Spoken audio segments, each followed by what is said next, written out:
मेरा नाम डॉक्टर हरीश टहलियानी है और आज आपके लिए बिल्कुल कुछ नया लेकर के आया हूँ।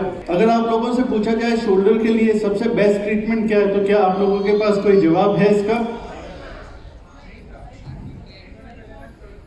Any one of you? ठीक है, इन सबसे पहले आगे चलते हैं। मैं बात करने वाला हूँ डॉक्टर जर्मी लुइस की। डॉक्टर जर्मी लुइस पीएचडी है, लंदन शोल्डर डॉक्टर हैं और अपने आप में एक बहुत बड़ी हस्ती है फिजियोथेरेपी को लेकर के। इनका काम 20 साल से भी ज़्यादा शोल्डर में है। ये एक रिसर्चर हैं और मैं इनकी बात क्यों कर रहा हूँ, हम पहले शोल्डर की बात करते हैं। हमारा जो शोल्डर है वो हमको सबसे ज़्यादा मोबिलिटी देता है। जैसे जैसे इवोल्यूशन हुआ, सभी के पास अपने शेर के पास बड़े बड़े दांत नोचने खरोंचने के लिए, और इंसानों के पास कुछ भी नहीं था। इंसानों के पास थे हाथ, मोबिलिटी। तो हम काफ़ी दूर तक कोई भी चीज़ को फेंक सकते हैं। इसीलिए हमारे जो शोल्डर्स है वो बहुत ज़्यादा मोबाइल है। इसके साथ साथ एक प्रॉब्लम होती है कि हमारे शोल्डर सबसे ज़्यादा अनस्टेबल भी है। हमारे शोल्डर्स के अनस्टेबल होने की वजह से इसमें प्रॉब्लम्स आती रहती है और इनको सॉल्व करना बहुत प्रॉब्लमेटिक है। कई बार सर्जरी के लिए जाते हैं। रिसर्च ने प्रूव किया है कि वो ज़्यादा जो है बेनिफिशियल नहीं है। एक्टोमियोप्लास्टी भी हुई है तो भी इसके लिए ज़्यादा बेनिफिशियल नहीं है। आप लोगों का ज़्यादा टाइम वेस्ट नहीं करते हुए अगर हम बात करें, सभी डॉक्टर्स जब भी कोई शोल्डर की प्रॉब्लम के लिए जाते हैं तो सबके पास में उनका एक अलग डायग्नोसिस होता है। बिल्कुल इसी तरीके से अगर किसी हाथी को, 4 अंधों को जिन्होंने कभी हाथी नहीं देखा हो, डायग्नोस करना पड़े, मैं जानता हूँ ये कहानी आप सभी लोगों ने सुनी होगी, तो वो सब अपने अपने तरीके से डायग्नोस करके बताएंगे कि उनको प्रॉब्लम क्या है। क्या मैं आप लोगों से कनेक्ट कर पा रहा हूँ? थोड़ा सा इंटरेस्ट और बढ़ाते हैं। जब भी हम जाते हैं डॉक्टर्स के पास में तो वो बोल देते हैं आपको सुप्रास्पाइनेटस टियर है। एमआरआई में रिपोर्ट्स आ जाती है कि सुप्रास्पाइनेटस टियर हुआ है। हमारे को कॉलेज में पढ़ाया जाता है एनाटॉमी में, बीडी चौरसिया में, अलग अलग तरीके से कि this is the origin of muscle, this is the insertion of muscle, और ये ओरिजिन, इंसर्शन और ये सारी चीजें जैसा बुक्स में होता है ना, A for apple, B for bat, C for cat, जो भी। तो हम अगर बात कर रहे हैं तो प से पतंग वाले पवन जी ऐसे बात नहीं करेंगे ना। तो अब हम आगे बढ़ जाते हैं। तो हमारी जो मसल्स है वो कुछ इस तरीके से है, आपस में इतनी मिक्स है कि यहाँ पर अगर एक मसल में टियर होता है तो हम ये नहीं कह सकते कि पर्टिकुलर उस मसल की टियर की वजह से हम लोगों को ये प्रॉब्लम हो रही है। इसीलिए कोई भी ऑर्थोपेडिक टेस्ट, जिसको हम स्पेशल ऑर्थोपेडिक टेस्ट कहते हैं, वो ऑर्थोपेडिक टेस्ट स्पेशल हो नहीं पाते। हम इन ऑर्थोपेडिक टेस्ट को पेन प्रोवोकेशन टेस्ट कह सकते हैं। जैसे कि अगर हम डॉक्टर के पास जाके कहते हैं कि बॉस ऐसे करने पे दर्द हो रहा है, तो वहाँ पर डॉक्टर्स हमसे वापस वैसा ही कुछ करवाते हैं। एप्रीहेंशन टेस्ट आप लोगों ने सुना है। तो पेन प्रोवोकेशन टेस्ट मुझे नहीं लगता कि स्पेशल टेस्ट है, तो इसके लिए फिर वो लोग जाते हैं एमआरआई में। अगर हम लोगों का कोई एक्सीडेंट नहीं हुआ है, कोई ट्रॉमा नहीं हुआ है, और बिना ट्रॉमा के अगर कोई प्रॉब्लम है, एमआरआई नहीं बता सकती है कि वो प्रॉब्लम किस वजह से हुई है। पहले जो जमाना था तब इतने रिजोल्यूशन वाली एमआरआई नहीं होती थी, इसकी वजह से हम ये डायग्नोस नहीं कर पाते थे। एमआरआई में अगर अब रिसर्च की है तो पता चला है कि 95% केसेस में वो टीयर्स दोनों तरफ दिखते हैं जबकि सिम्टम्स नहीं दिखते हैं। क्या ध्रुव सर सही कह रहा हूँ मैं? तो हर बार एमआरआई बिल्कुल सही नहीं होती है। जैसा कि अगर आप लोगों के पास कोई बंदा डिस्क बल्ज के केस को लेके आता है और आप उसको 3 या 4 सिटिंग में या 15 सिटिंग में ठीक कर देते हैं, तो क्या आप एमआरआई को ठीक कर रहे हैं क्या? एमआरआई वैसी की वैसी रहेगी और बंदा बिल्कुल ठीक होगा। इसका मतलब ये है कि जो सिम्टम्स आ रहे थे वो एमआरआई की वजह से नहीं आ रहे थे। ऐसा ही शोल्डर में भी है, जो सिम्टम्स है वो एमआरआई डायग्नोस नहीं कर पाती है। हम ये जानते हैं कि एक्सरसाइज इज बेस्ट, एक्सरसाइज सबसे अच्छा ट्रीटमेंट है शोल्डर प्रॉब्लम्स में, शोल्डर्स को ठीक करने के लिए। पर हम ये नहीं जानते कि कौन सी एक्सरसाइजेज सही है।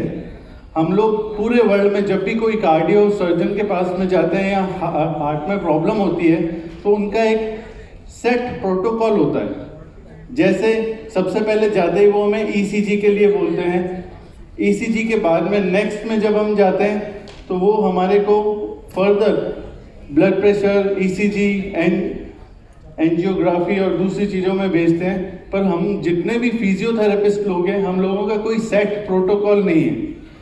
अगर मेरे पास में कोई शोल्डर का पेशेंट आएगा तो मैं उसको एक अलग तरीके से डील करूँगा, अगर सर के पास में कोई जाएगा तो वो एक अलग तरीके से डील करेंगे।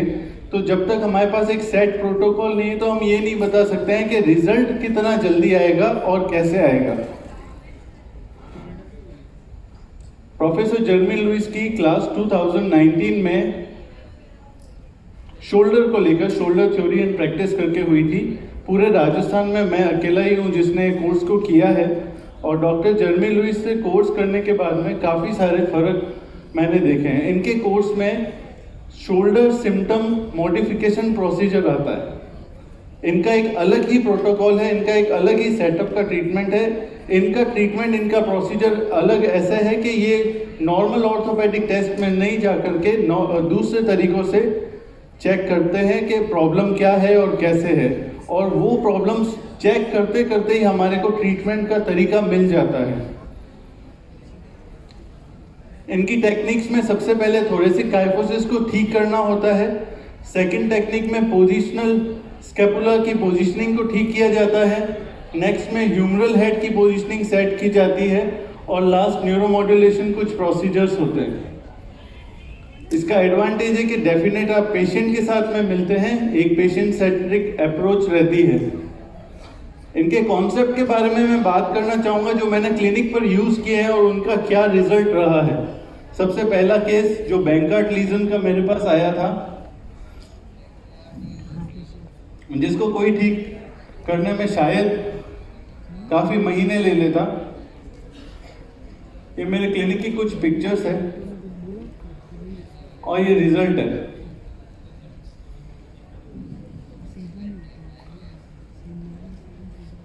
इतना फास्ट रिजल्ट अगर आप लोगों को चाहिए तो ठीक है, हो सकता है कि एक आध केस में बेनिफिट होता हो।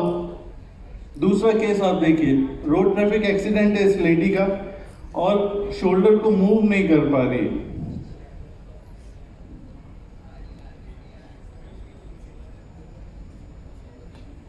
पेन को आप चेहरे पर महसूस कर सकते हैं, और दूसरे चेहरे में खुशी। जैसा कि अभी सर कह रहे थे कि हमारा काम पेशेंट्स को खुशी देना है। ये दूसरी स्लाइड देखिए।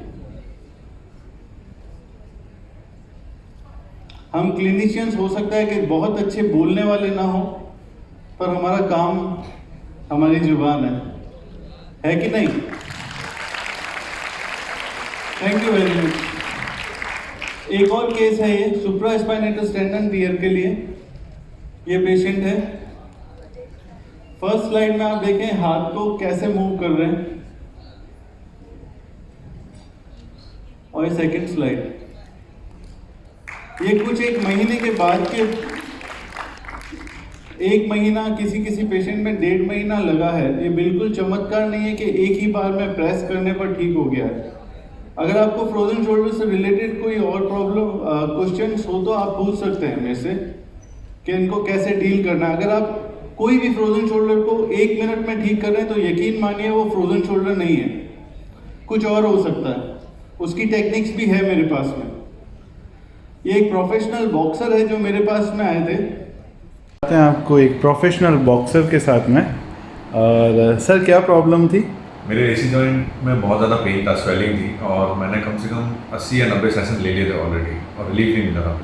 अच्छा, और हमारे यहाँ का अनुभव कैसा था सर? मैंने अभी आधे घंटे पहले आया हूँ, मेरा शोल्डर बहुत ऐसा लग रहा है जैसे मुझे सब कुछ सही है, पहले जैसा हो गया है मेरा शोल्डर। अच्छा, हमने अभी आपसे डॉक्टर जर्मी लुइस जो हैं शोल्डर के डॉक्टर, लंदन शोल्डर डॉक्टर, उनका ट्रीटमेंट किया, तो ट्रीटमेंट के बारे में कुछ कहेंगे?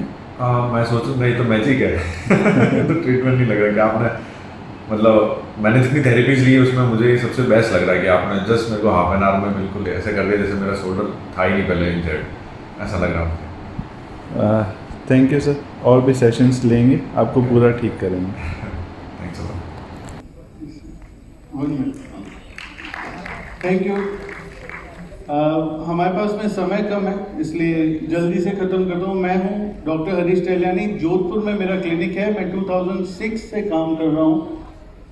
ये कुछ न्यूज़पेपर्स में मेरा काम है जिसमें मैंने कुछ जीबीएस के पेशेंट्स को ठीक किया है और ये फ्री सेमिनार्स वगैरह मैं कर रहा हूँ। इसके अलावा मैंने एक सोसाइटी भी बनाई है जहाँ पर मैं पेशेंट्स को ट्रीट करता हूँ और जो आप जैसे फिजियोज मेरे साथ जुड़ना चाहते हैं वो जुड़ सकते हैं। कुछ वर्कशॉप्स मैंने ली है, अभी स्टार्टिंग फेज में हूँ, चलना सीख रहा हूँ।